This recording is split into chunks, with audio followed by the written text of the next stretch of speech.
Hello बच्चों, नमस्कार। मैं हूं मुकेश कुमार। स्वागत है आप सभी का मेरे चैनल पीसीएम गुरु में। यहाँ हम पढ़ रहे हैं 11th क्लास की फ़िज़िक्स चैप्टर नंबर 1 मात्रक और मापन। इसकी एक वीडियो मैंने बनाकर अपलोड कर दी है। उम्मीद है आप सभी ने वो देख ली होगी। इसमें हमने पहली वाली वीडियो में मूल राशियाँ और मूल मात्रकों की बात करी थी।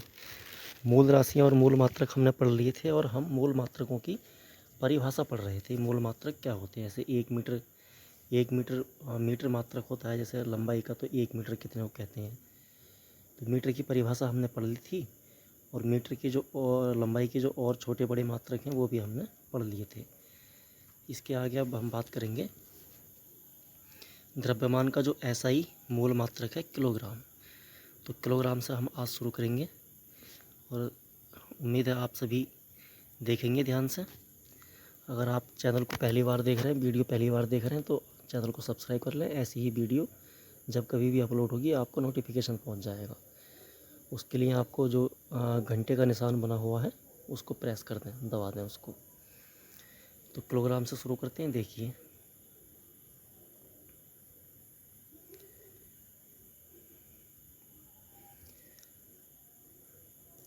सन 1989 में किलोग्राम की स्वीकृत की गई परिभाषा के अनुसार 1 किलोग्राम पेरिस के निकट सेवरिस में स्थित अंतर्राष्ट्रीय माप तोल ब्यूरो में रखे प्लेटिनम इरिडियम के एक विशेष बेलन का द्रव्यमान माना गया है। मतलब ये वाली जो परिभाषा है, ये वाली परिभाषा बहुत पुरानी परिभाषा है। ये सबसे पहले परिभाषा है।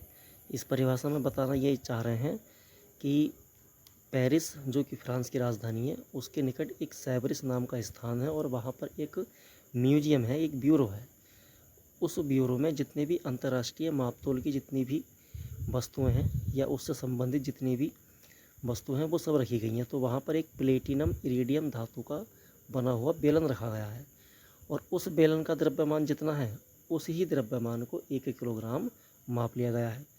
अब आगे देखें, व्यवहार में कितना होता है 1 किलोग्राम। तो व्यावहारिक रूप से 4 डिग्री सेल्सियस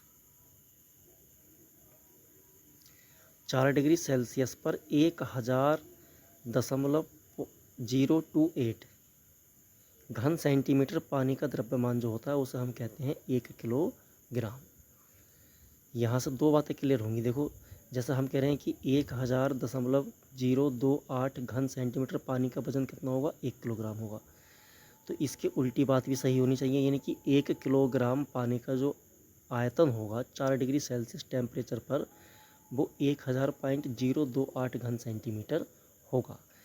ये परिभाषा या तो आपसे सीधे सीधे पूछी जा सकती है 11वीं क्लास के छमाही एग्ज़ाम में, या जो वार्षिक एग्ज़ाम होते हैं उनमें भी ये क्वेश्चन पूछ लिया जाता है। बहुविकल्पीय रूप में ये पूछ लिया जाता है कि 1 किलोग्राम पानी का आयतन कितना होता है। तो 1 किलोग्राम पानी का आयतन होता है 4 डिग्री सेल्सियस पर 1000.028 घन सेंटीमीटर। ये बात समझ में आ गई होगी, कोई ज़्यादा इसमें इतनी भारी चीज़ नहीं है। आगे देखते हैं, एक परिभाषा और दी गई है आगे। परमाणुवीय स्केल पर 1 किलोग्राम कार्बन 12 तत्व होता है एक, आप जानते ही होंगे इसके बारे में। और ये कार्बन 12 को लिखने का प्रतीक है कि 5.0188 गुणा 10⁻25 परमाणुओं का द्रव्यमान है। यानी कि कार्बन जो तत्व है एक, उस कार्बन के अगर इतने परमाणुओं को एक साथ तोला जाए तो इन सब का वजन मिलकर कितना हो जाएगा? 1 किलो हो जाएगा। यहीं से इसकी उल्टी एक बात और क्लियर हो गई कि 1 किलोग्राम कार्बन में परमाणुओं की संख्या कितनी होगी? 1 किलोग्राम कार्बन में परमाणुओं की संख्या होगी 5.0188 गुणा 10⁻25। ये बात भी समझ में आ गई होगी। इसको मैं लिख के एक बार और बता देता हूँ कि क्या चाह रहे हैं ये जो किताब है इसमें ये जो लाइन लिखी हुई है इसमें ये क्या बताना चाह रहा है? ये कहना चाह रहे हैं कि जो 1 किलोग्राम कार्बन परमाणु बराबर कितने के होगा? 1 किलोग्राम कार्बन परमाणु होगा। 1 किलोग्राम कार्बन नहीं, इसको ऐसे नहीं करेंगे।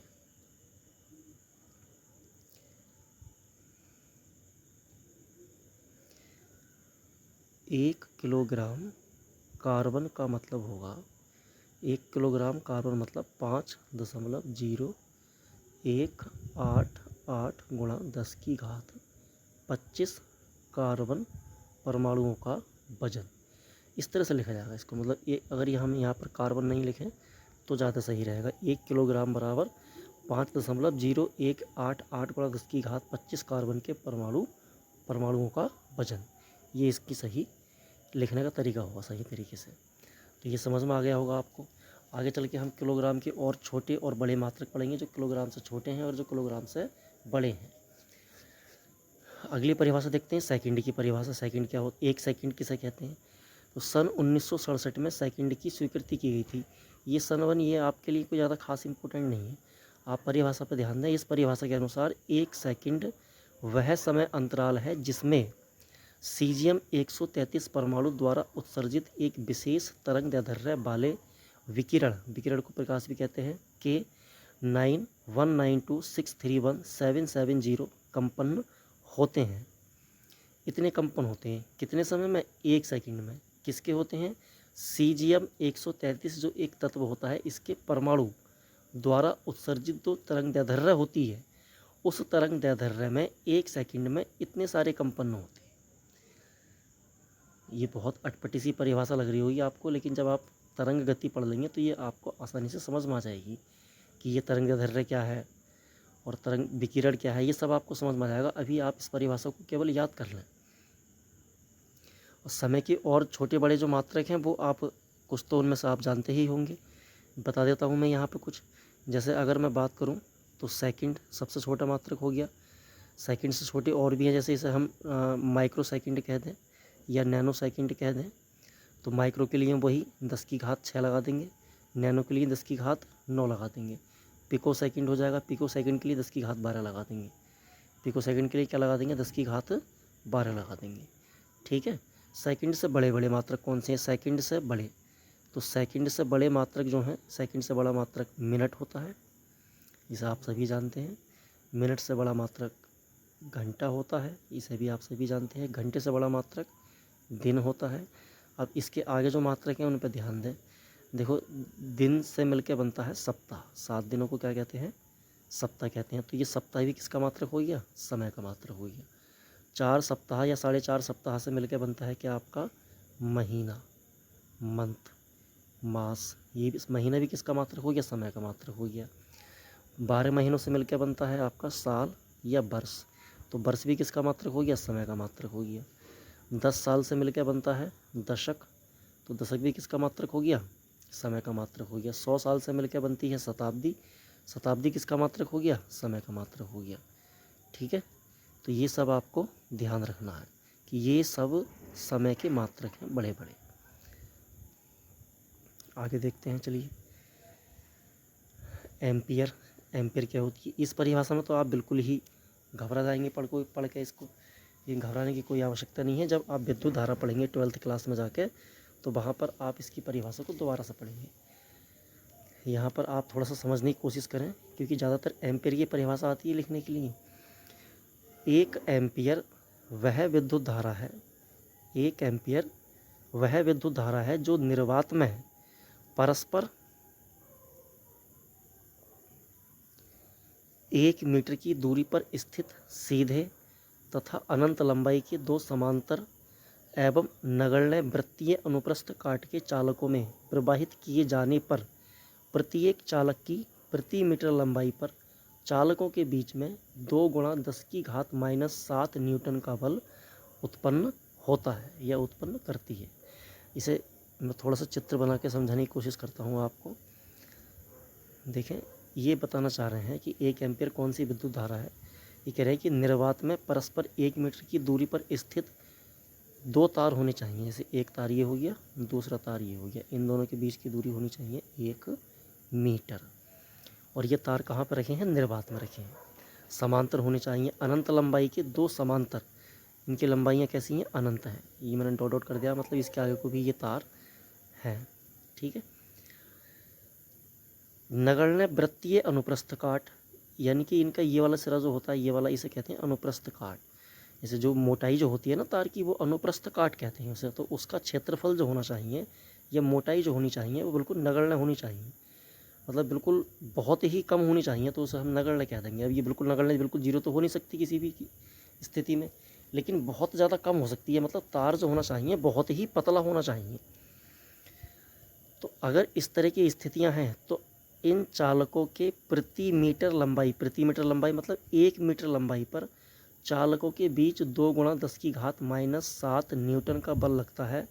तो उस समय इन तारों में प्रवाहित होने वाली जो विद्युत धारा होगी, उस विद्युत धारा को 1 एम्पियर कहा जाएगा। इस विद्युत धारा को कितना कहा जाएगा? 1 एम्पियर कहा जाएगा। उम्मीद है आपको समझ में आ गई होगी बात। समझ में नहीं आई हो, थोड़ा अटपटा सा लग रहा हो, तो वीडियो को रोक रोक के और 2 से 3 बार देखें तो समझ में आ जाएगा आपको। बाकी 12th में जाके तो आपको पढ़ना है ही ये अच्छे से। आगे देखते हैं केल्विन की परिभाषा। केल्विन आप सब जानते हैं, परम ताप का ये मात्रक होता है। किसका मात्रक होता है ये? परम ताप का। परम ताप, इंग्लिश में बोलते हैं इसको एब्सोल्यूट टेम्परेचर। ये मेरी एक सलाह माने या कुछ भी समझ लें इसको। अगर आपको 12th के बाद फिज़िक्स पढ़नी है बीएससी में, या मान लीजिए आपको कोई इंजीनियरिंग कोर्स करना है, तो ज़्यादा से ज़्यादा अभी से आप इंग्लिश वर्ड्स का इस्तेमाल करना सीखें। कम से कम इतना तो सीख ही लें, या इतनी इंग्लिश याद कर लें। जैसे एम्पियर है तो एम्पियर को इंग्लिश में लिखने की कोशिश करें, केल्विन को इंग्लिश में लिखने की कोशिश करें। एम्पियर किसका मात्रक है? विद्युत धारा का। तो विद्युत धारा को इंग्लिश में क्या कहते हैं ये आपको पता होना चाहिए। विद्युत को कहते हैं इलेक्ट्रिसिटी या इलेक्ट्रिक, और धारा को कहते हैं करंट। क्योंकि आपको फाइनली इंटर के बाद बीएससी में या इंजीनियरिंग में जो फिज़िक्स पढ़नी है वो पढ़नी आपको इंग्लिश में ही है, तो इंग्लिश पे ध्यान देने की कोशिश करें। चलिए देखते हैं केल्विन की क्या परिभाषा है। एक केल्विन जल के त्रिक बिंदु ट्रिपल पॉइंट, इंग्लिश में कहते हैं इसको ट्रिपल पॉइंट, त्रिक बिंदु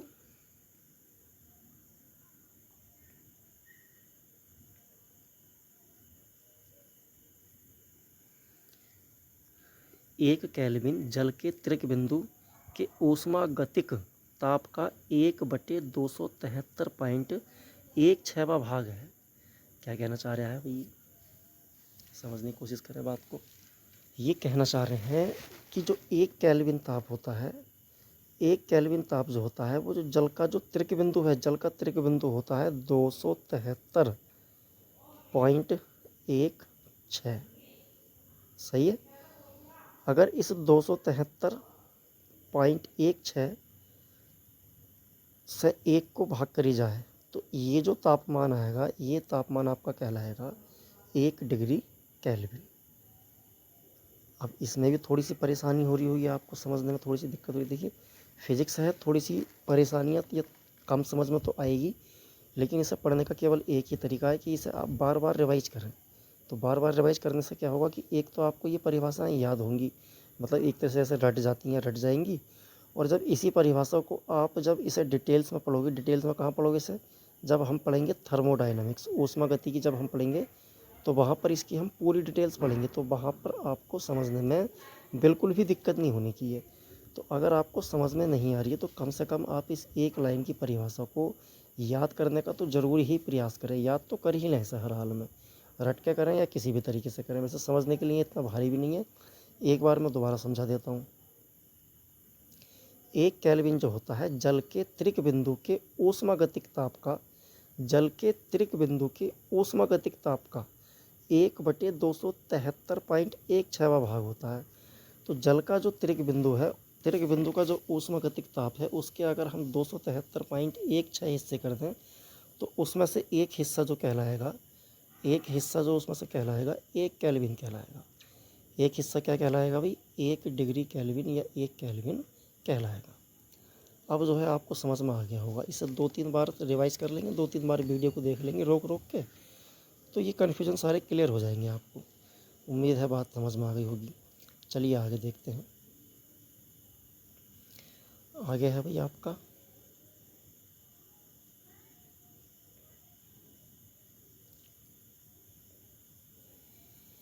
कैंडेला की परिभाषा। कैंडेला किसका मात्रक होता है? कैंडेला मात्रक होता है ज्योति तीव्रता का। कैंडेला किसका मात्रक होता है? ज्योति तीव्रता का। ज्योति तीव्रता का मात्रक क्या होता है? कैंडेला होता है। इसकी परिभाषा देखिए, इसकी परिभाषा क्या है?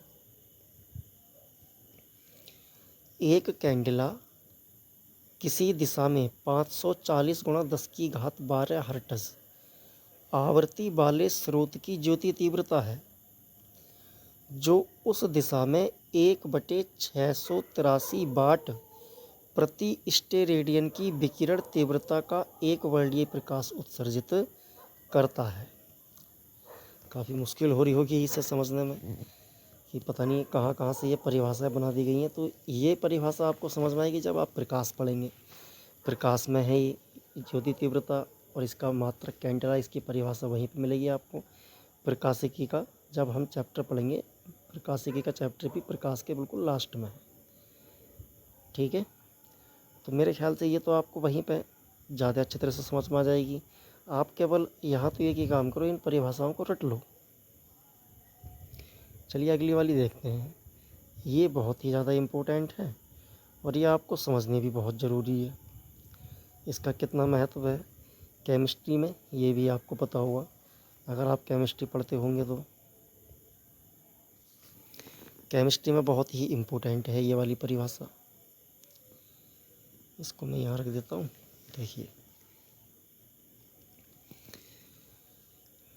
एक मोल किसी पदार्थ की वह मात्रा है जिसमें उस पदार्थ के अवयवों, एंटिटीज़, अवयवों को इंग्लिश में कहते हैं एंटिटीज़, की संख्या कार्बन 12 के 0.12 ग्राम किलोग्राम में परमाणुओं की संख्या के बराबर है।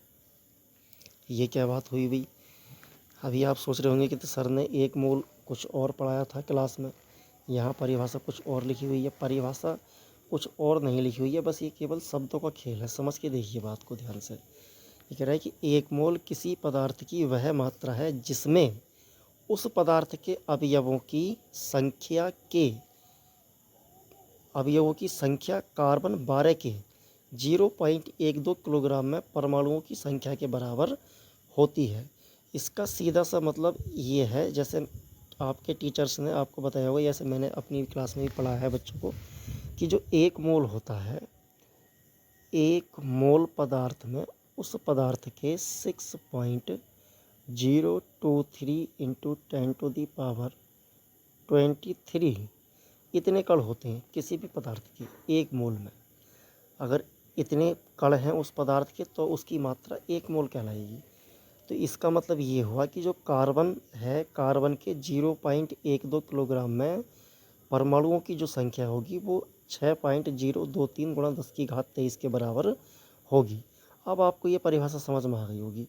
मतलब कार्बन के 0.12 किलोग्राम में परमाणुओं की संख्या एक मोल में कणों की संख्या के बराबर होती है। एक मोल में भी इतने कण होते हैं और 0.12 किलोग्राम कार्बन में भी कार्बन के इतने ही परमाणु होते हैं। ठीक है, तो एक मोल किसके बराबर होना चाहिए? कार्बन के 0.12 किलोग्राम में जितने परमाणु होते हैं उसके बराबर होना चाहिए। और कार्बन में कितने परमाणु होते हैं? कार्बन के 0.12 किलोग्राम में 6.023 × 10⁻23 परमाणु होते हैं।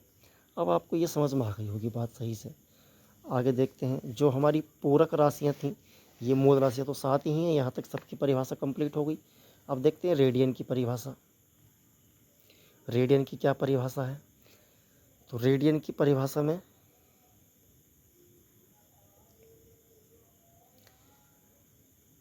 एक रेडियन वह कोण है जो किसी वृत्त की त्रिज्या के बराबर लंबाई का चाप वृत्त के केंद्र पर अंतरित करता है। देखिए, बहुत ही आसान है इसको समझना। जैसे आप जानते होंगे, ये है आपका एक वृत्त, इस वृत्त की ये है त्रिज्या, केंद्र से परिधि तक की दूरी, ये क्या होगी? त्रिज्या आर होगी। मान लीजिए इस त्रिज्या की लंबाई कितनी है? आर है, और ये है वृत्त की परिधि। तो वृत्त की परिधि अगर यहाँ से लेके यहाँ तक आर हो गई, यहाँ से लेके यहाँ तक कितनी हो गई, परिधि भी आर हो गई, तो इन दोनों बिंदुओं से, परिधि के इन दोनों बिंदुओं से केंद्र को मिलाने पर ये एक कोण बनेगा। तो ये जो कोण होगा ये कोण 1 डिग्री कहलाएगा जब परिधि और त्रिज्या दोनों की लंबाई कैसी होगी, बराबर होगी। ये बात इसमें बताई गई है, देख लीजिए ध्यान से एक बार दोबारा। 1 रेडियन वह कोण है जो किसी वृत्त की त्रिज्या के बराबर लंबाई का चाप वृत्त के केंद्र पर अंतरित करता है। ठीक है, ये आपको समझ में आ गया होगा। स्टेरेडियन की क्या परिभाषा है, स्टेरेडियन की परिभाषा और समझ लीजिए, फिर ये समाप्त हो जाएंगे जितनी भी हैं। इसने हमें बहुत ही परेशान कर दिया होगा आपको, सोच रहे हो कि पता ना क्या पढ़ाने लगे सर, लेकिन ये ज़रूरी है, इन्हें याद ज़रूर करना चाहिए आपको। समझ में ये तभी आएंगे जब आप इन्हें डिटेल्स में पढ़ेंगे। तो स्टेरेडियन की क्या परिभाषा, एक स्टेरेडियन वह घन कोण है। अब ये घन कोण क्या होता है अभी बता रहा हूँ, देखो पहले पढ़ लो परिभाषा को। जो किसी गोले की त्रिज्या के वर्ग के बराबर क्षेत्रफल वाले गोले के पृष्ठ द्वारा उस गोले के केंद्र पर अंतरित होता है। देखो बात ऐसे है, ध्यान से समझो क्या बात है। देखो एक तो होता है वृत्त और एक होता है भाई आपका गोला।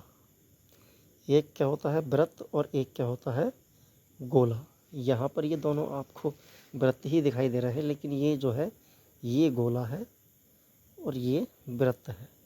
वृत्त में और गोले में ये अंतर होता है कि वृत्त जो है वो दो विमीय आकृति है और जो गोला है गोला त्रिविमीय आकृति है। गोले में 3 चीज़ें होती हैं, गोले की लंबाई भी होती है, चौड़ाई भी होती है और मोटाई भी होती है।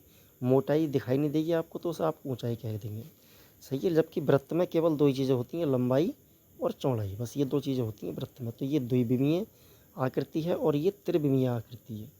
ठीक है, तो वृत्त के संबंध में जैसे हमने रेडियन की परिभाषा पढ़ी थी, इसको समझा था, वैसे ही हमें गोले को ध्यान में रखते हुए स्टेरेडियन की परिभाषा समझनी है। अब देखें परिभाषा को दोबारा ध्यान से, तो समझ में कुछ कुछ आने लगेगी। ये एक स्टेरेडियन वह घन कोण है। देखो जैसे इसमें चित्र में दिखाया गया है ना, यहाँ पे ये इस चित्र को देखिए ध्यान से, ये दिखाया गया है, ये गोले की जिस गोले का थोड़ा सा भाग ले लिया है, ये गोले का थोड़ा सा भाग ले लिया है। इस गोले के इस वाले सिरे से और इस वाले सिरे से अगर गोले के केंद्र तक रेखाएं खींची जाएं तो कुछ इस तरह का कोण बनता हुआ दिखाई देगा आपको। ये कोण बनता हुआ दिखाई दे रहा है आपको यहाँ पे, इस कोण को बोलते हैं घन कोण। और स्टेरेडियन जो होता है ये घन कोण का मात्रक होता है और समतल कोण का मात्रक जो होता है वो आपका रेडियन होता है। ठीक है, जैसे आपने फुटबॉल देखी होगी ना, फुटबॉल, तो मान लीजिए फुटबॉल का ये आधा हिस्सा है, फुटबॉल कटी हुई है, तो फुटबॉल के इस वाले पॉइंट से और इस वाले पॉइंट से अगर इसके बीच वाले पॉइंट को आप मिलाएंगे, यानी कि केंद्र को मिलाएंगे, गोले के फुटबॉल के केंद्र को मिलाएंगे, और देखो ये थोड़ा सा आगे को निकला हुआ भी होगा, तो आप यहाँ से भी एक रेखा मिलाएंगे इस तरीके से, तो यहाँ पर ये कोण बनेगा, ये इसे कहते हैं घन कोण। अब ये स्क्रीन, इसमें केवल लंबाई चौड़ाई है तो इस पर लंबाई और चौड़ाई ही प्रदर्शित हो सकती है। अगर इसमें ऊंचाई या मोटाई होती तो वो भी मैं आपको दिखा देता, क्योंकि किसी भी द्विविमीय आकृति पर हम कोई भी त्रिविमीय आकृति नहीं बना सकते। ठीक है ना, तो अभी यहाँ पर त्रिविमीय आकृति बनाना संभव नहीं है। अगर ये सामने होता तो मैं आपको समझाता, फिर उसमें फिर 3 डायमेंशन होलोग्राम बना के समझाना पड़ेगा। चलिए आगे देखते हैं, फिर आगे क्या है सिलेबस में। ये तो हो गए आपके जो मूल मात्रक थे उनकी परिभाषा, कि 1 मीटर कितने को कहते हैं, 1 किलोग्राम कितने को कहते हैं, 1 सेकंड कितने को कहते हैं, ये सारी परिभाषाएं हो गई। तो जैसे मैंने पहली वीडियो में शुरू में बताया था कि जो भौतिक राशियां हैं वो 2 तरह की होती हैं। एक होती हैं मूल राशियां जो कि हमने पढ़ ली हैं, उनके मात्रक भी हमने पढ़ लिए हैं, और एक होती हैं व्युत्पन्न राशियाँ। तो अब हम आगे व्युत्पन्न राशियाँ पढ़ने वाले हैं। व्युत्पन्न राशियों को समझेंगे बहुत ध्यान से, क्योंकि इन 7 के अलावा फिजिक्स में हम जितनी भी राशियाँ पढ़ेंगे वो सारी की सारी व्युत्पन्न ही हैं। तो व्युत्पन्न राशियाँ आनी चाहिए, तभी उन्हें अच्छे तरीके से पढ़ पाएंगे हम। देखिए व्युत्पन्न मात्रक, व्युत्पन्न राशियाँ और व्युत्पन्न मात्रक, वे भौतिक राशियाँ जिन्हें मूल राशियों की सहायता से प्राप्त किया जा सकता है। कौन सी राशियाँ? वे भौतिक राशियाँ जिन्हें मूल राशियों की सहायता से प्राप्त किया जाता है ये व्युत्पन्न राशियाँ कहलाती हैं। और इन व्युत्पन्न राशियों की जो मात्रक हैं इन मात्रकों को व्युत्पन्न मात्रक कहा जाता है। तो ये व्युत्पन्न मात्रक कैसे प्राप्त करे जाते हैं? देखो, व्युत्पन्न शब्द से बिल्कुल ही शब्द से ही पढ़ के ये बात क्लियर हो रही है। व्युत्पन्न मतलब जो चीज़ किसी की सहायता से उत्पन्न करी जाए। तो इसमें बताया भी गया है कि व्युत्पन्न मात्रक वो हैं जो व्युत्पन्न राशियों के हैं। और व्युत्पन्न राशियाँ कौन सी हैं? जिन्हें मूल राशियों की सहायता से प्राप्त किया जाएगा। कैसे प्राप्त किया जाएगा? देखें अभी कैसे प्राप्त किया जाएगा।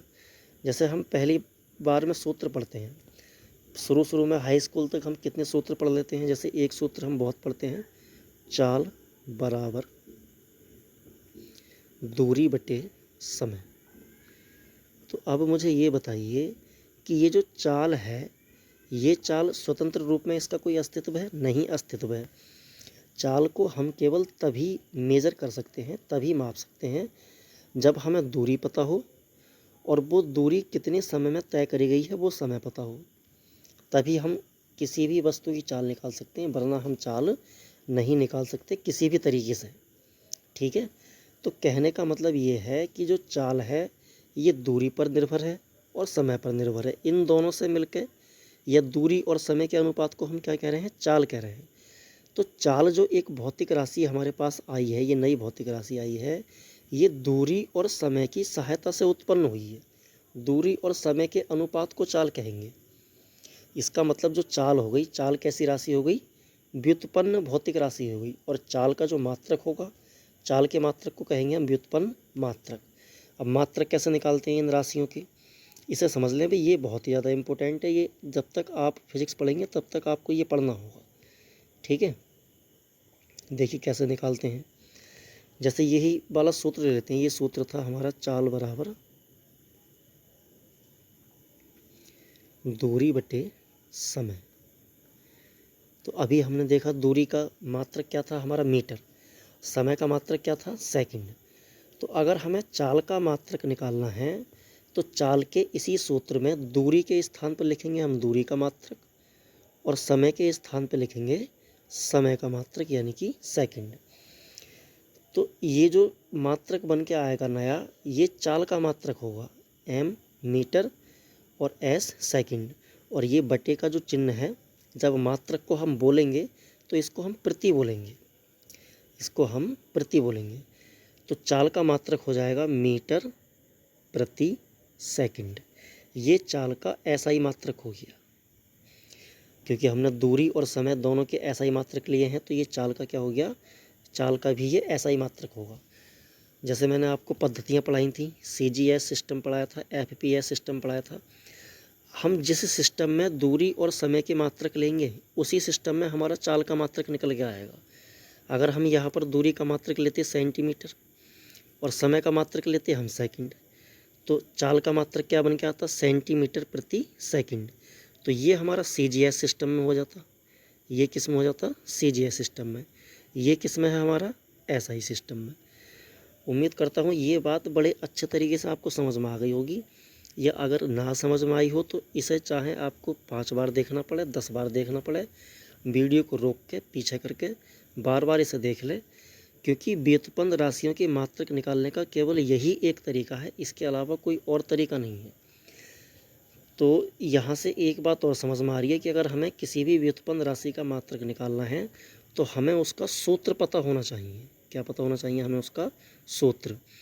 तो आगे को पूरी फिजिक्स में हमें इसी तरह से पढ़ना है। पहले जो भी भौतिक राशि हमारे सामने आएगी, पहले उसकी परिभाषा पढ़ेंगे, परिभाषा पढ़ने के बाद फिर उसका सूत्र बनाएंगे, सूत्र बनाने के बाद फिर उसका बनाएंगे हम मात्रक। किसकी सहायता से? सूत्र की सहायता से। ठीक है भाई, आगे देख लेते हैं इसमें क्या दिया गया है। यही दिया होगा, जहाँ तक मुझे उम्मीद है यही बात इसमें आगे भी बताई गई होगी। चलिए देख लेते हैं।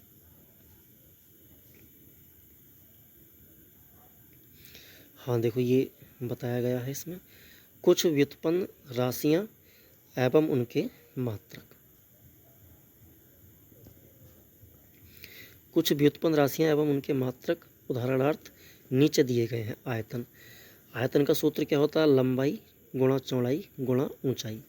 तो चाहे लंबाई है, चौड़ाई है, ऊंचाई है, ये सब की सब क्या होती हैं? दूरियां होती हैं। अच्छी तरह से हम जानते हैं सब की सब क्या होती हैं? दूरियां होती हैं। तो अगर हमें आयतन का मात्रक चाहिए तो आयतन का मात्रक निकालने के लिए हमें क्या करना होगा? आयतन का मात्रक निकालने के लिए हमें लंबाई की जगह लंबाई का मात्रक यानी कि मीटर, चौड़ाई की जगह चौड़ाई का मात्रक यानी कि इसका भी मीटर, और ऊंचाई की जगह ऊंचाई का मात्रक इसका भी मीटर। और सूत्र में इन सभी की गुणा हो रही है तो यहाँ भी हम क्या का चिन्ह लगाएंगे? गुणा का चिन्ह लगाएंगे। तो आयतन का मात्रक बन जाएगा हमारा मीटर क्यूब, जिसे आप सभी घन मीटर बोलते हैं। ये सभी आपने पढ़े हैं, 10th तक ये सभी पढ़ाए जाते हैं। आगे देखते हैं घनत्व। ये बहुत ही इम्पोर्टेंट सूत्र है, इस सूत्र को यहीं याद कर लो। घनत्व बराबर होता है द्रव्यमान बटे आयतन। घनत्व बराबर क्या होता है भाई? द्रव्यमान बटे, घनत्व बराबर द्रव्यमान बटे में क्या होता है? आयतन होता है। ठीक है। तो अगर हमें घनत्व का मात्रक पता करना है तो घनत्व का मात्रक पता करने के लिए हमें इसका सूत्र पता है। तो हमें क्या करना होगा उसके लिए? हमें उसके लिए सूत्र में जो भी भौतिक राशियां हैं उनकी जगह उनका मात्रक लिख देना है। तो अच्छे तरह से जानते हैं द्रव्यमान का मात्रक क्या होता है? द्रव्यमान का मात्रक होता है किलोग्राम। आयतन का मात्रक क्या होता है? अभी निकाला है हमने, मीटर की घात 3। तो घनत्व का मात्रक हो गया किलोग्राम प्रति घन मीटर। सही है भी, ये किसका मात्रक हो गया? घनत्व का मात्रक हो गया। इस तरह से अगर हमें सूत्र पता है किसी भी भौतिक राशि का तो हम बड़े ही आसानी से उसके मात्रक को भी पता कर सकते हैं। हालांकि जो सूत्र बनते हैं वो परिभाषाओं से बनते हैं, या कुछ परिभाषाएं सूत्रों से बनती हैं। दोनों का इनका साथ ऐसा ही है, कभी परिभाषा सूत्र की सहायता से बनती है तो कभी सूत्र परिभाषा की सहायता से बनता है। आगे और इसमें एग्जाम्पल दिए हैं, कुछ और एग्जाम्पल देख लेते हैं। जैसे वेग का दिया है अगला, वेग बराबर होता है विस्थापन बटे समय। तो इसमें विस्थापन की जगह विस्थापन का मात्रक लगा देंगे अगर हमें वेग का मात्रक निकालना है। तो विस्थापन दूरी ही होती है, तो विस्थापन का देखो विस्थापन में और दूरी में थोड़ा सा अंतर है, बहुत छोटा सा अंतर है। इसे अगले चैप्टर में पढ़ेंगे हम, जब गति में पढ़ेंगे। अभी आप ये याद कर लें कि विस्थापन का मात्रक वही होता है जो दूरी का मात्रक होता है। तो दूरी का मात्रक मीटर होता है, तो विस्थापन का मात्रक भी क्या हो जाएगा? मीटर। तो ये मैंने विस्थापन की जगह विस्थापन का मात्रक लिख दिया, बटे में समय का मात्रक सेकंड। तो वेग का मात्रक हो गया हमारा मीटर प्रति सेकंड। सही है भी, वेग का मात्रक क्या हो गया? मीटर प्रति सेकंड। और दिए होंगे इसमें, या और बहुत सारी भौतिक राशियां हैं जिनके हम निकाल सकते हैं या याद कर सकते हैं। त्वरण का दिया है यहाँ पर, देखिए त्वरण का मात्रक दिया है। त्वरण का सूत्र क्या होता है? वेग परिवर्तन बटे समय। तो अगर त्वरण का मात्रक निकालना है तो हमें ऊपर क्या लिखना होगा? वेग का मात्रक। वेग परिवर्तन लिख रहा है तो वेग में परिवर्तन निकालेंगे तो उसका मात्रक थोड़ी चेंज हो जाएगा, मात्रक तो वही रहेगा परिवर्तन निकालते समय, क्योंकि वेग परिवर्तन निकालेंगे तो वेग में से वेग को ही माइनस करेंगे, तो मात्रक उसका वही रहेगा, वेग परिवर्तन बटे समय। वेग परिवर्तन बटे समय। तो अभी हमने वेग का मात्रक निकाला है मीटर प्रति सेकंड, और बटे में क्या आ जाएगा अभी? सेकंड। अब ये वाला जो सेकंड है ये यहाँ आएगा गुणा में, तो मीटर बटे सेकंड इंटू सेकंड हो जाएगा सेकंड का स्क्वायर। तो वेग त्वरण का मात्रक हो जाएगा मीटर प्रति सेकंड स्क्वायर। ठीक है भाई, समझ में आ गया होगा आपको। अब तो मुझे उम्मीद है कि आपको कुछ कुछ समझ में आने लगा होगा कि मात्रक कैसे बनाते हैं, कैसे मात्रक बनते हैं। ठीक है, ये बहुत ही इम्पोर्टेंट है, बिल्कुल बेसिक चीज़ें हैं। जो भी स्टूडेंट ऐसे हैं, मान लीजिए कुछ स्टूडेंट गरीब हैं, पढ़ने में बहुत तेज़ हैं, लेकिन पैसों की वजह से कहीं अच्छी कोचिंग नहीं कर पा रहे हैं, ट्यूशन नहीं पढ़ पा रहे हैं, तो उनके लिए ये वीडियो बहुत ही फ़ायदेमंद है। एक्चुअली में मैंने वीडियो बनाई ही उनके लिए है। मेरी वीडियो इस टाइप की है कि अगर कोई हाँ, किसी को हर कोई फैसिलिटी है तो उसका जो लाइफ स्टाइल होगा वो अलग ही टाइप का होगा, तो वो मेरी वीडियो नहीं देखेगा, मुझे पक्का यकीन है।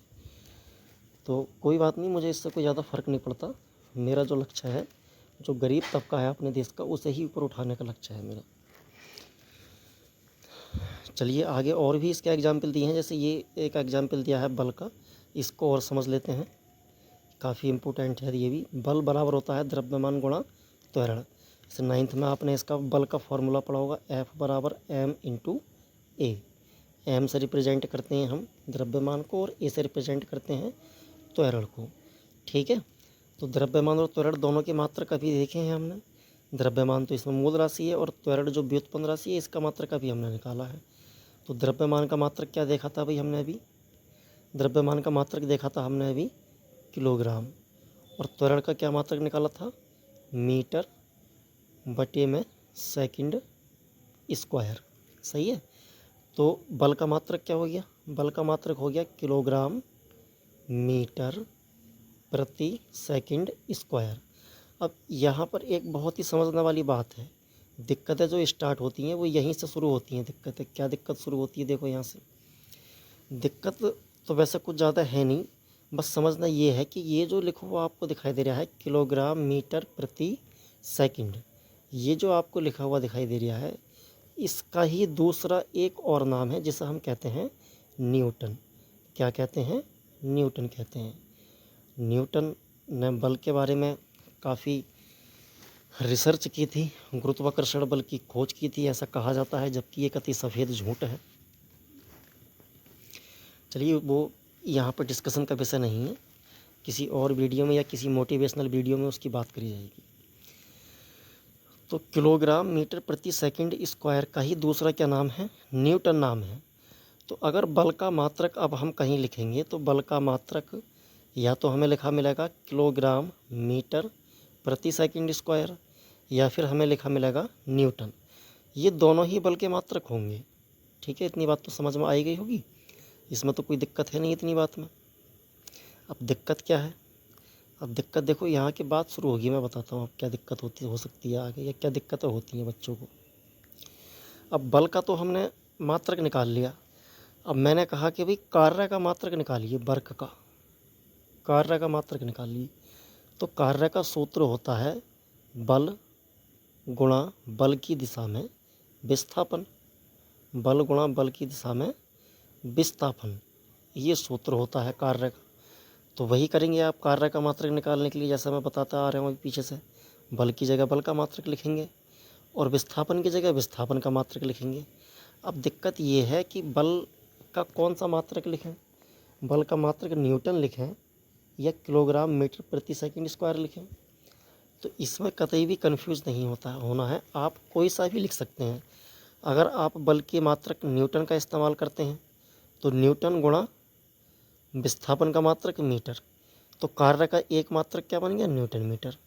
अगर बल का मात्रक किलोग्राम मीटर प्रति सेकंड स्क्वायर लेते हैं और फिर लेते हैं विस्थापन का मीटर, तो क्या मात्रक बन जाएगा? तो मात्रक बनाने के लिए मीटर की घात कितनी हो जाएगी?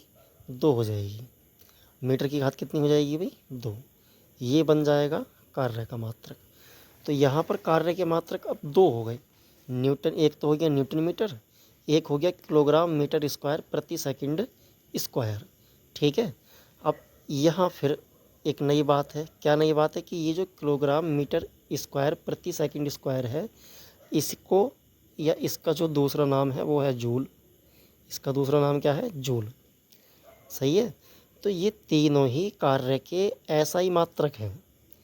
अब फर्स्ट ईयर के जब एग्ज़ाम होते हैं, हाफ ईयरली एग्ज़ाम होते हैं, तो उसमें पूछता है इस क्वेश्चन को बहुत ज़्यादा। ऑप्शन में पूछ लेता है कि निम्न में से कौन सा कार्य का मात्रक नहीं है। तो 4 ऑप्शन में से 3 तो आपको ये दे देगा, जूल, न्यूटन मीटर और किलोग्राम मीटर प्रति सेकंड स्क्वायर। अब न्यूमेरिकल्स करते हुए ज़्यादातर जो मात्रक लिखते हैं कार्य का, वो लिखते हैं हम जूल। तो फिर अगर हमने इसको मापन को या इस मात्रक वाली विधि को डीपली नहीं पढ़ा होगा तो हमें यहाँ पर कन्फ्यूजन होने लगेगा कि ये न्यूटन मीटर किसका मात्रक है, फिर ये किलोग्राम मीटर स्क्वायर प्रति सेकंड स्क्वायर ये किसका मात्रक है। सही है, आने लगी बात समझ में? तो बच्चे सबसे ज़्यादा इस वाले न्यूटन मीटर जो है इस वाले ऑप्शन को लगाते हैं सबसे ज़्यादा। ये मैंने कॉपी चेक करते हुए बहुत बार मैंने देखा है, ज़्यादातर बच्चों को ये गलती हो जाता है। तो आप ध्यान रखें कि कार्य के 3 मात्रक हैं। अगर बल का मात्रक न्यूटन लिया जाए तो एक मात्रक न्यूटन मीटर बन जाएगा।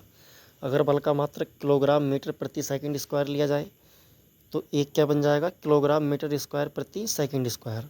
और इस किलोग्राम मीटर स्क्वायर प्रति सेकंड स्क्वायर को ही क्या कहते हैं, जूल कहते हैं। सही है भाई, उम्मीद है समझ में आ गई होगी बात बहुत ही अच्छे तरीके से। 3 मात्रक ये मैंने बताए आपको ऐसा सिस्टम में, इन तीनों को ही आपको ध्यान रखना है। न्यूटन किसे कहते हैं, जूल किसे कहते हैं, ये भी आपको ध्यान रखना है बहुत ही अच्छे तरीके से। चलिए आगे बढ़ते हैं। आगे क्या है फिर, ये तो वो परिभाषाएं ही आ गई दोबारा से। अच्छा इधर देखते हैं, हाँ क्या है ये व्युत्पन्न मात्रक पढ़ लिया हमने ये। चलिए इधर देखते हैं आगे क्या है। हाँ आगे ये द्रव्यमान दे रखे हैं, द्रव्यमान के छोटे बड़े मात्रक दे रखे हैं। किलोग्राम से कुछ छोटे मात्रक दे रखे हैं, कुछ बड़े मात्रक दे रखे हैं। तो इन्हें आप देख लें, ध्यान से समझ लें किस तरह से हम कन्वर्ज करते हैं एक मात्रक को दूसरे मात्रक में। अगर हमें ग्राम में दिया हुआ है द्रव्यमान तो उससे हम किलोग्राम कैसे बनाएंगे, अगर किलोग्राम में दिया गया है तो उससे हम ग्राम कैसे बनाएंगे, ये सब इसमें आपको समझना है। तो ग्राम क्या होता है, एक मानक किलोग्राम के 1000वें भाग को 1 ग्राम कहते हैं। मतलब कि हमारे पास 1 किलोग्राम कोई वस्तु है, इस 1 किलोग्राम के हम बराबर बराबर 1000 हिस्से कर दें। कितने हिस्से कर दें, बराबर बराबर 1000 हिस्से। तो इसका जो हर एक हिस्सा होगा वो 1 ग्राम कहलाएगा। इसका मतलब ये हुआ कि 1 किलोग्राम में 1000 ग्राम होते हैं। बहुत ही आसान बात हो गई। अब सीधी सीधी बात हो गई कि अगर हमें किलोग्राम से कभी भी ग्राम बनाने होंगे तो हम किलोग्राम को 1000 से गुणा कर देंगे, या फिर हमें ग्राम से किलोग्राम बनाने होंगे तो हम ग्राम को 1000 से भाग कर देंगे। ठीक है, इसमें नीचे ये बताया भी गया है किस तरह से कन्वर्ट करते हैं। 1 ग्राम बराबर 1/1000 किलोग्राम। ग्राम से किलोग्राम बनाने 1000 से भाग करनी है, या 10 की घात -3 से गुणा करनी है। इसे ऊपर ले जाएंगे 10 की घात -3 हो जाएगा ये। अथवा 1 किलोग्राम बराबर 1000 ग्राम। किलोग्राम से ग्राम बनाएंगे तो 1000 से गुणा कर देंगे। दूसरा है मिलीग्राम। मिलीग्राम क्या होता है, एक मानक किलोग्राम के 10 लाखवें भाग को 1 मिलीग्राम कहते हैं। कौन से भाग को कहते हैं भाई, 10 लाखवें भाग को कहते हैं। कौन से भाग को कहते हैं, 10 लाखवें भाग को। मतलब 1 किलोग्राम के हम कितने हिस्से करने होंगे, हमें 10 लाख हिस्से करने होंगे। तो उसमें से एक हिस्से को हम क्या कहेंगे, 1 मिलीग्राम कहेंगे। ये लिख रहा है देखो, 1 मिलीग्राम बराबर 1/10 लाख या 10 की घात 6। और 10 की घात 6 को जब ऊपर लेके जाएंगे इस 1 के साथ गुणा में लिखेंगे तो घात काय की हो जाएगी, माइनस की हो जाएगी। यानी कि 1 मिलीग्राम बराबर 10 की घात -6 किलोग्राम। यहाँ से भी सीधा सीधी बात समझ में आ रही है कि अगर हमें मिलीग्राम में द्रव्यमान दे रखा है और मिलीग्राम से हमें किलोग्राम में कन्वर्ट करना है तो 10 की घात -6 से हमें उसे गुणा करनी होगी। जैसे मान लीजिए हमसे कहा गया भी कि हमारे पास जो है, हमारे पास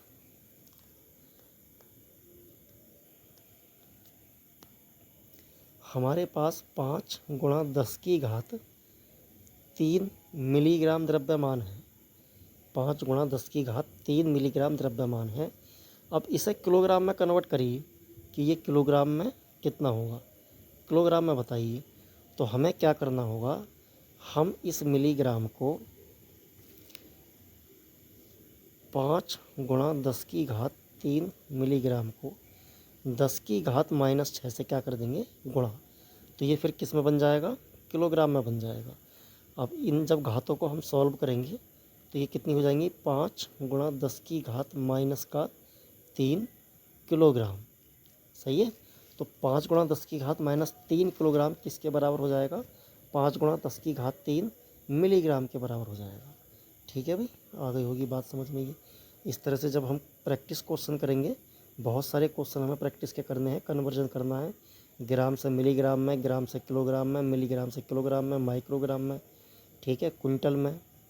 इस तरह से हमें कन्वर्जन करना है। मीटर का बहुत ज़्यादा कन्वर्जन हमें समझना है, तो वहाँ पर जब प्रैक्टिस करेंगे तो समझेंगे ध्यान से। आगे देखिए, द्रव्यमान के और भी मात्रक दिए गए हैं। जैसे एक मात्रक दिया गया है कैरेट। कैरेट का जो इस्तेमाल करते हैं वो ज़्यादातर सोने को तोलने में करते हैं। फिजिक्स में इसका कोई ज़्यादा खास इस्तेमाल है नहीं, फिर भी पढ़ लेते हैं एक बार। एक मानक किलोग्राम का 5000वां भाग एक कैरेट कहलाता है। मतलब 1 किलोग्राम में 5000 कैरेट होते हैं। तो एक कैरेट में कितने किलोग्राम होंगे? 1/5000 किलोग्राम होंगे, यानी कि 2 गुणा 10 की घात -4 किलोग्राम होंगे। या फिर एक कैरेट बराबर 200 गुणा 10 की घात -6 किलोग्राम। देखो ये किलोग्राम में है, और 10 की घात -6 का मतलब क्या बताया था मैंने अभी? मिलीग्राम। क्या बताया था? मिलीग्राम। अभी हमने देखा था ना, 1 मिलीग्राम बराबर 10 की घात -6 किलोग्राम। तो ये 10 की घात -6 किलोग्राम किसके बराबर है? मिलीग्राम के बराबर है। तो इसकी जगह पर उन्होंने देखो यहाँ पे क्या लिख दिया? मिलीग्राम लिख दिया। ठीक है, तो किलोग्राम से मिलीग्राम में ये कन्वर्जन हो गया, कैरेट से ये किलोग्राम में कन्वर्जन हो गया। तो 1 किलोग्राम 200 गुणा 10 की घात -6 किलोग्राम के बराबर होता है, और 200 मिलीग्राम के बराबर होता है। ठीक है भाई, आगे देखते हैं।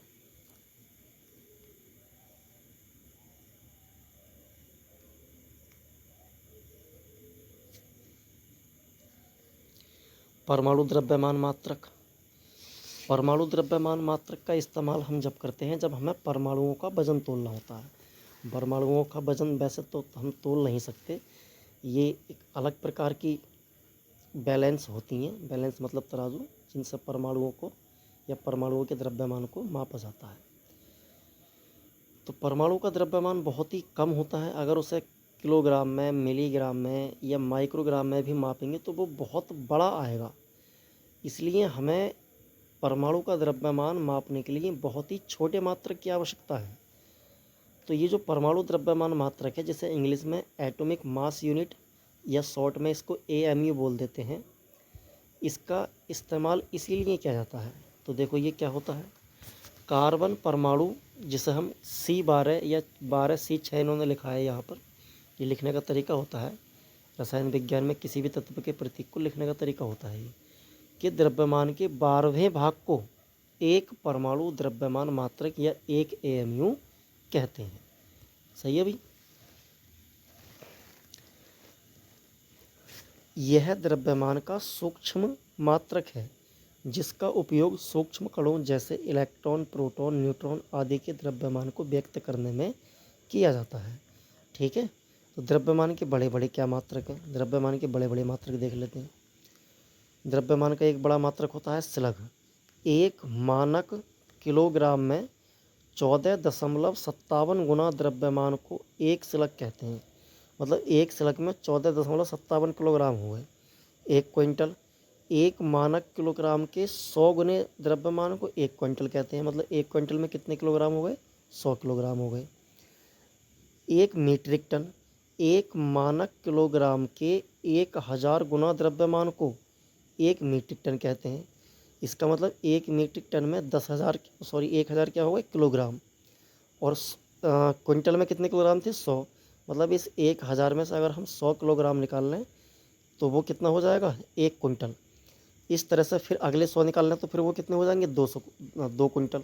फिर अगले निकाल लें तो 3 क्विंटल। फिर अगले 100 निकाल लें तो 4 क्विंटल। इस तरह से 100 निकालते निकालते जब हमारे 10 क्विंटल बन जाएंगे तो हमारे 1000 किलोग्राम पूरे हो जाएंगे। इसका मतलब एक मीट्रिक टन में 10 क्विंटल होते हैं। सही है। आगे देखें भाई, आगे और ये दिया है शायद कुछ द्रव्यमान के और भी मात्रक दिए हैं आगे, या फिर बस यही दिए हैं? देखिए, हाँ, एक ही बहुत बड़ा मात्रक दिया है, चंद्रशेखर सीमा। ये बहुत बड़ा मात्रक होता है। चंद्रशेखर सीमा सूर्य के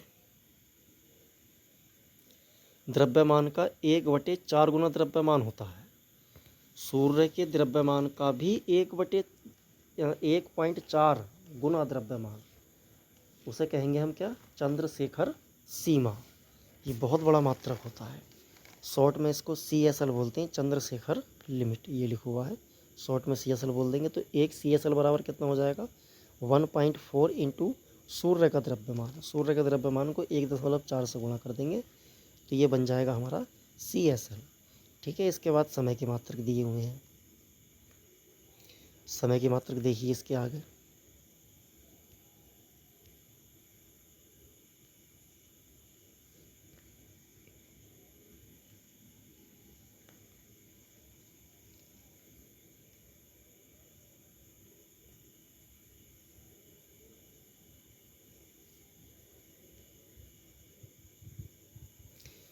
समय के कुछ मात्रक मैंने आपको बता भी दिए थे छोटे, मिली सेकेंड, छोटे और बड़े मैंने दोनों ही बता दिए थे। तो मिली का मतलब वही है 10⁻⁻3, माइक्रो का मतलब वही है 10⁻⁻6। एक मानक सेकंड समय का 1000वां भाग 1 मिली सेकंड कहलाता है। मतलब 1 सेकंड के 1000 हिस्से कर लो, बराबर बराबर, और हर एक हिस्से को क्या कहेंगे, 1 मिली सेकंड कहेंगे। यानी कि 1 सेकंड में 1000 मिली सेकंड होते हैं। तो 1 मिली सेकंड में 1/1000 सेकंड हो जाएंगे। ठीक है, या फिर 10⁻³ सेकंड हो जाएंगे। इसी प्रकार से एक माइक्रो सेकंड, माइक्रो सेकंड में क्या करना होता है हमें, 10 लाखवें भाग को माइक्रो सेकंड कहते हैं। 1 सेकंड के 10 लाखवें भाग को, 1 सेकंड के हम बराबर बराबर कितने हिस्से करें, 10 लाख हिस्से करें, यानी कि 10⁻6 हिस्से कर लें। तो इसमें से एक हिस्से को हम बोलेंगे माइक्रो सेकंड। सही है, तो 1 सेकंड में 10⁻6 माइक्रो सेकंड होते हैं। अब अगर हमें निकालना है कि 1 माइक्रो सेकंड में सेकंड कितने होते हैं, तो माइक्रो सेकंड को इधर ही रहे ना, तो और 10⁻6 को इधर ले जाओ।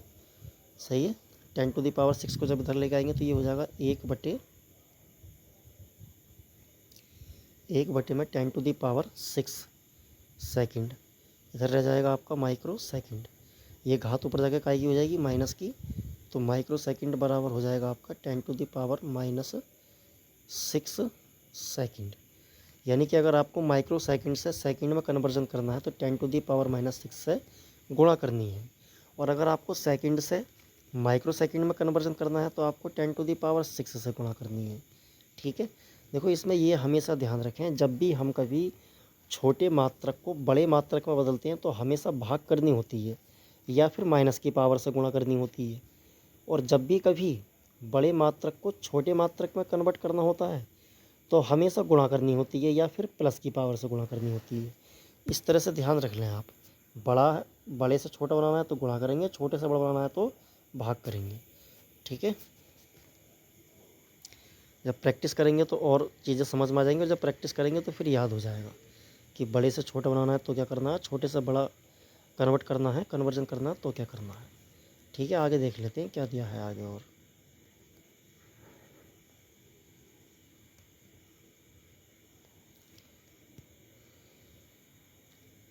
नैनो सेकंड दिया हुआ है, 1 नैनो सेकंड बराबर 10⁻⁻9 सेकंड, 1 पिको सेकंड बराबर 10⁻⁻12 सेकंड, 1 सेक बराबर 10⁻⁻8 सेकंड। ये मैंने पीछे भी बता दिए हैं आपको। ठीक है, कोई ज़्यादा इसमें घबराने की या इतनी ऐसी कोई बात नहीं है। समय के बड़े मात्रक ये भी मैंने बता दिए हैं आपको। 1 मिनट बराबर 60 सेकंड, 1 घंटा बराबर 60 मिनट, तो 60 को और गुणा कर देंगे 60 से तो इसके सेकंड बन जाएंगे 3600 सेकंड। 1 दिन बराबर 24 घंटे, 24 गुणा 60 गुणा 60 सेकंड, मतलब एक दिन में 24 घंटे होती है ना, तो घंटे 24 को 60 से गुणा कर दो, मिनट बन गया। फिर मिनट को 60 से गुणा कर दो तो सेकंड बन गया। तो एक दिन में 86,400 सेकंड होते हैं।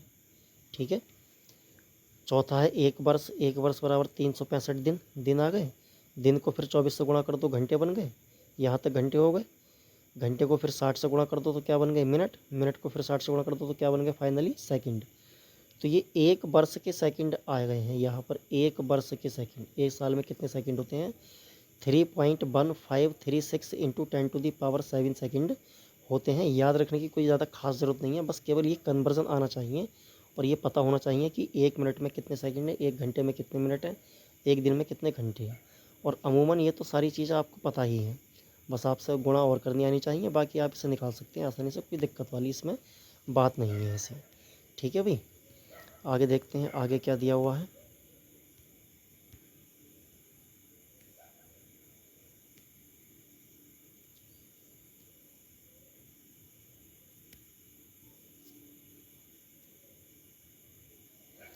बस इतनी ही पीडीएफ है। चलिए तो फिर क्लास को आज यहीं रोकते हैं। क्लास भी काफ़ी लंबी हो गई है, 55 मिनट की क्लास हो गई है, 55-56 मिनट की। और चैनल को ज़रूर सब्सक्राइब कर लें, और जो भी आपको कमी दिखाई दे रही हो या मेरी आवाज़, मेरे बोलने का तरीका आपको समझ में नहीं आ रहा हो तो मुझे बता दें कमेंट करके, उस पर फिर मैं काम करूँगा। लेकिन आपको अपने सपने पूरे करने हैं। जहाँ से आप आते हैं, थोड़े गांव के क्षेत्र से, ग्रामीण क्षेत्र से, गरीबों के तबके से, तो इस सब को आपको जो है समाप्त करना है, अपने परिवार के लिए, अपने लिए, अपने माँ बाप के लिए। इसी के साथ जय हिंद, जय भारत।